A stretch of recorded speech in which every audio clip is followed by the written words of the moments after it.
পাঞ্জনা কোথায় গিয়ে আমার মনে হয় যে এই টেনে টুনে পাশ শব্দটি, এটা এই ফ্রেজটি, প্রভাবটি আমাদের জীবনের সাথে জড়িয়ে আছে, মানে ওতপ্রোতভাবে।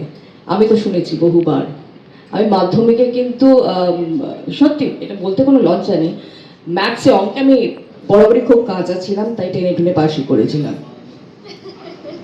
কিন্তু এখানে কি করব জানি না, এখানে ওকে তো আমাকে অনেক কিছু বলতে হবে। ও জীবনটাকে আপাতত দুর্বিষহ করে তোলার চেষ্টা করছি প্রত্যেকটা পর্বে, যেভাবে বিধান বলে দিচ্ছে।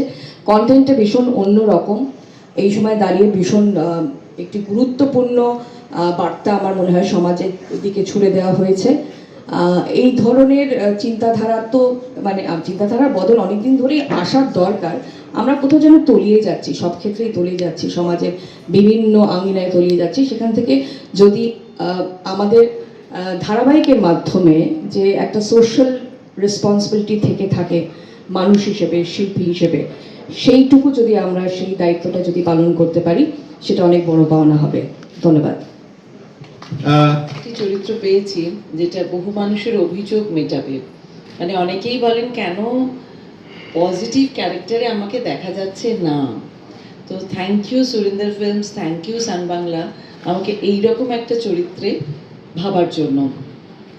আর একটা মজা আছে, আমি যদি আমার বাদবাকি গল্প নিয়ে তো সবাই বলেছে যে যারা পজিটিভ হয় না তারা একটু দুঃখী হয়, তাদের পয়সা নেই হয়, তাদের ক্ষমতা নেই হয়, কিন্তু এই চরিত্রটি পজিটিভ কিন্তু পুরো বাড়ির রাশ তার হাতে। মানে কোথাও একটা অন্য শেড রয়ে গেছে।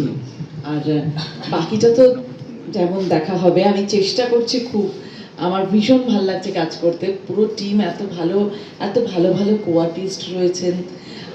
আর একটা কথা বলি, শুধু কালো মেয়ের এগিয়ে যাওয়া নয়, একটা জিনিস না আমাদের জীবনে খুব সমস্যা হয়। আমার থেকে বড় একটা গাড়ি কেউ কিনলো, মনে হলো আমার কেন ওটা নেই, আমার কেন ওটা নেই, আমার যতটুকু আছে সেটাতে আমরা খুশি থাকি না। তো এই যে পুতুলের কিন্তু একটা জিনিস আছে যে আমার যা আছে তাতে আমি খুশি। আমার কাছে সেটা খুব ভালো লেগেছে। আমার ধারণা কন্টেন্ট তো ভীষণ ভালো, আপনাদের সবার ভালো লাগবে। আপনারা প্লিজ দেখুন আর আমাদের কিন্তু জানাতে থাকুন। ধন্যবাদ। Thank you so much.